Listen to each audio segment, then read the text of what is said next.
24 नवंबर 1608 गुजरात के सूरत से यूरोप की एक कंपनी भारत में एंटर करती है। ये कंपनी भारत में मसालों का व्यापार करने आई थी। इसने अपनी एंट्री के साथ ही भारत की स्पाइस मार्केट को डोमिनेट करना चालू कर दिया था। ट्रेडर्स को मुंह मांगे दाम दिए जा रहे थे। इंडियन ट्रेडर्स को बहुत फायदा भी हो रहा था। पूरी स्पाइस मार्केट को डोमिनेट करने के बाद ये कंपनी बाकी प्रोडक्ट जैसे ओपियम, इंडिगो, कॉटन का भी ट्रेड चालू करती है और धीरे धीरे इसका पूरे इंडियन मार्केट पे कब्जा हो जाता है। पर कौन सोच सकता था कि एक दिन यही कंपनी पूरे भारत पे अपना कब्जा कर लेगी। इस कंपनी का नाम था ईस्ट इंडिया कंपनी, जिसने साल 1608 से 1858 तक इंडिया पे राज किया। बाद में साल 1873 में इस कंपनी को डिसॉल्व कर दिया गया और भारत की कमान ब्रिटिशर्स के हाथों चली गई। इसके बाद शुरू हुआ भारत की 200 साल की गुलामी का इतिहास, सोने की चिड़िया से भूखमरी तक का इतिहास, और साथ ही शुरू हुआ 200 सालों की आज़ादी का संघर्ष। इस लड़ाई में ना जाने कितने ही महापुरुषों ने अपनी जान गंवा दी और अपने धर्म से ऊपर उठकर भारत माता की सेवा करी, जिसका नतीजा ही था कि इस लंबे संघर्ष के कारण ब्रिटिश गवर्नमेंट को अपने घुटने टेकने पड़े और भारत को उसकी आज़ादी देनी पड़ी।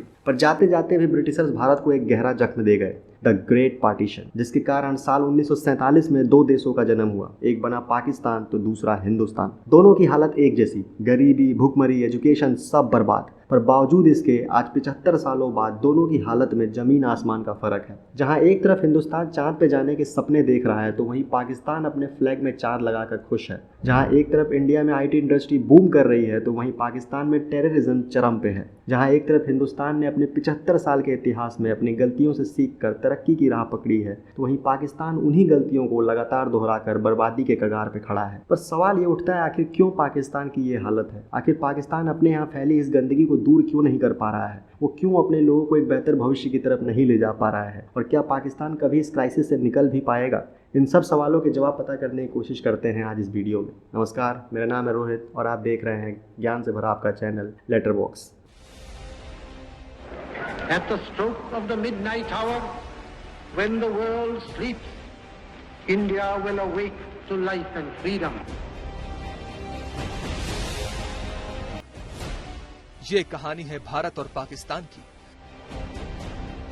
आजादी एक साथ मिली, लेकिन 75 साल में एक बन गया दुनिया का महानतम देश और दूसरा बर्बाद, तबाह और दुनिया के लिए आतंक का अड्डा।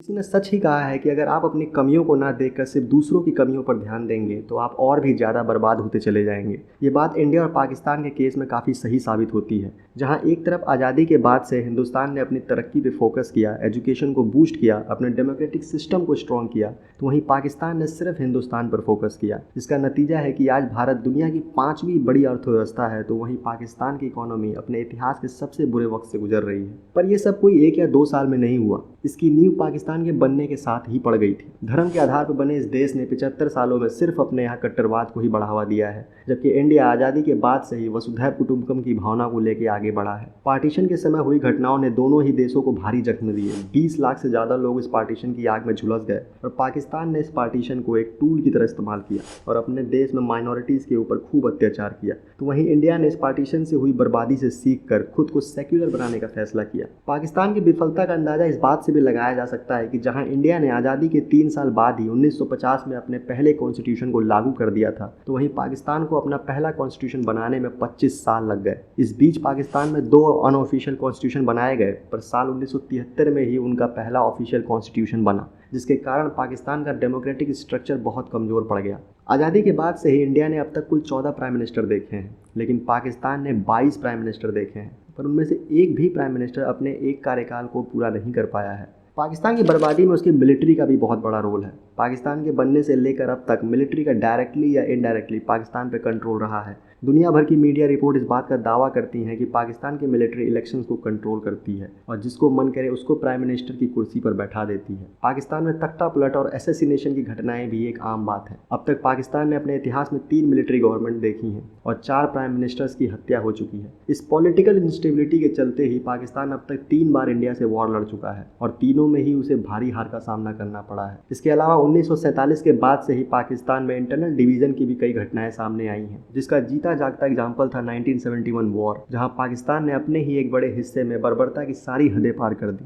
और लाखों लोगों को मौत के घाट उतार दिया। इस बर्बरता का ही नतीजा था कि ईस्ट पाकिस्तान में वेस्ट पाकिस्तान के खिलाफ नफरत इस हद तक बढ़ गई कि साल 1971 में वो पाकिस्तान से अलग हो गया और एक नए देश का जन्म हुआ, बांग्लादेश। बांग्लादेश की लिबरेशन में इंडिया का भी बहुत बड़ा हाथ था। इस वॉर में पाकिस्तान के 93,000 सैनिकों ने सरेंडर किया, जो इतिहास में अब तक का सबसे बड़ा मिलिट्री सरेंडर है। आज बांग्लादेश की आज़ादी के 50 साल हो चुके हैं, पर इन 50 सालों में बांग्लादेश ने पाकिस्तान को GDP, education, health care, industries हर एक मुद्दे पर पीछे छोड़ दिया है। बांग्लादेश की इस ग्रोथ में इंडिया का भी क्रूशियल रोल रहा है। आज़ादी के बाद से ही बांग्लादेश ने हिंदुस्तान से अपने रिश्ते मजबूत करने पर ध्यान दिया, तो वहीं पाकिस्तान लगातार दूसरे इंटरनेशनल मंचों पर भारत और अपने बीच के बायलैटरल मुद्दों को उठाता रहा है, जिसमें कश्मीर उनकी टॉप प्रायोरिटी रही है। पाकिस्तान लगातार भारत को कश्मीर को लेकर टारगेट करता आया है और जब से भारत ने कश्मीर से आर्टिकल 370 को हटाया है, तब से ये क्रिटिसिज्म और बढ़ गया है। 2019 में जब इमरान खान पाकिस्तान के प्राइम मिनिस्टर बने तो उन्होंने भारत के साथ अपने रिश्ते सुधारने का वादा किया, पर साल 2019 में पाकिस्तान ने आर्टिकल 370 को लेकर भारत के साथ अपने ट्रेड रिलेशन को सस्पेंड कर दिया और भारत के साथ अपने रिश्ते जो पहले से ही काफ़ी खराब थे उन्हें एक कदम और पीछे ढकेल दिया। इस ट्रेड बैन से इंडिया को भी नुकसान हुआ,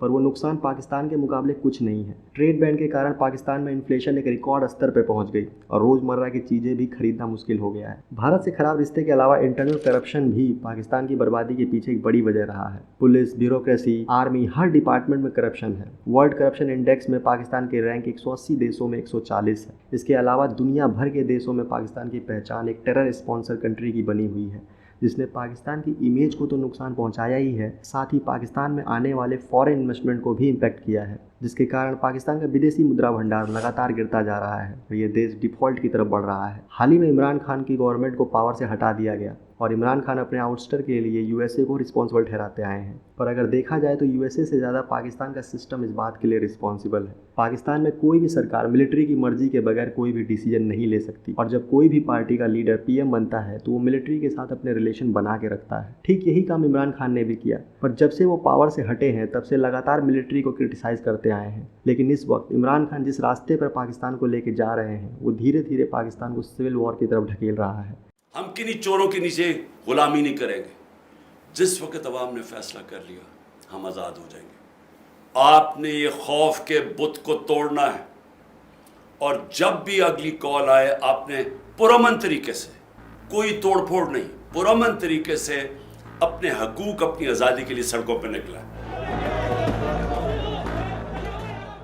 कई मीडिया रिपोर्ट इस बात का दावा कर रहे हैं कि अगर ये क्राइसिस ऐसे ही चलती रही तो पाकिस्तान टूट भी सकता है, और ये कहना गलत नहीं होगा क्योंकि लगातार सिविलियन और आर्मी इस्टेब्लिशमेंट में कॉन्फ्लिक्ट हो रहा है। अभी हाल ही में 9 मई की रात को कई सारे लोग आर्मी हेडक्वार्टर के अंदर घुस गए और वहां तोड़फोड़ मचा दी और आर्मी की प्रॉपर्टी को डैमेज कर दिया। इन सबको देखते हुए ये कहना गलत नहीं होगा कि एक बार फिर पाकिस्तान मिलिट्री कंट्रोल में जाने की तरफ बढ़ रहा है, और अगर ऐसा होता है तो एक बार फिर पाकिस्तान अपना पुराना इतिहास दोहराएगा और एक बार फिर कॉन्स्टिट्यूशन को स्क्रैप किया जाएगा जैसे पहले 1958 में किया गया था। इन सब हालातों को देखते हुए ये कह पाना मुश्किल है कि पाकिस्तान कब और कैसे इस क्राइसिस से निकलेगा, पर एक बात तय है, अगर पाकिस्तान इसी तरह से बर्बाद होता रहा तो ये इंडिया की सिक्योरिटी को भी इम्पैक्ट करेगा। आपके इस बारे में क्या विचार है? क्या पाकिस्तान इस क्राइसिस से निकल पाएगा या फिर एक और मिलिट्री रूल देखने को मिलेगा? क्या इंडिया को पाकिस्तान की हेल्प करनी चाहिए? अपने विचार कमेंट सेक्शन में ज़रूर बताएं। आज के लिए इतना ही। अगर वीडियो में कुछ पसंद आया हो तो वीडियो को लाइक करें और ऐसे ही और कंटेंट के लिए चैनल को सब्सक्राइब करें। मैं मिलता हूँ आपसे अगली वीडियो में, तब तक के लिए जय हिंद, जय Bharat and thanks for watching.